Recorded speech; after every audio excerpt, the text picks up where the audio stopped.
Okay, so we have one more problem we're going to solve. It's number 15 from the packet that we got the other day. And so essentially you're going to solve two energy conversions. Again, one of them is going to have two variables not solved, and then one for the other is going to have one of them not solved.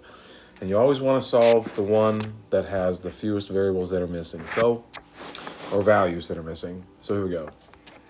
We're going to start with the Q of the silver. I just call it that because it makes it a little bit simple. So the silver, let's see, it has a mass of 63.3 grams. The specific heat of silver you can find on your worksheet, and if we look through that, I'm going to look through mine right now, is 0.235, and I'm not even going to bother with units right now.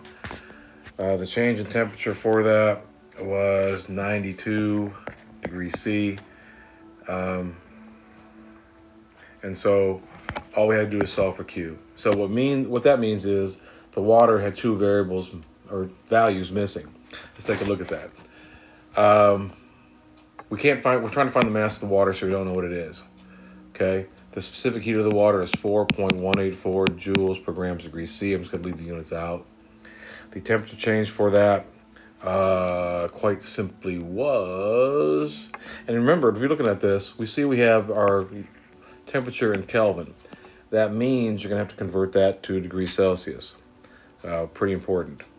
Okay, so what we're going to do is look at our Q first, and that's going to be, well, we can't fall for that. We can't do that yet. Okay, so change in temperature is going to be, what, 2.4. All right, 2.4 degrees C. Okay, so now what we're going to do is we're going to solve for our Q and our mass and our water after we solve for the Q and the silver. So here we go. Let me move this over a bit. So our Q equation is going to be this times that. And all we do is substitute our values in. 63.3 for our mass. Specific heat, 0.235. Temperature change is 92 degrees Celsius.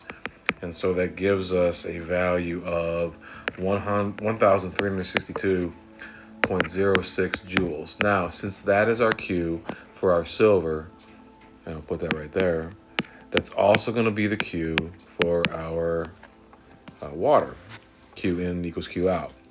So 1,362 joules, well, 0.06. There you go, joules. Now we can solve for the mass of the water.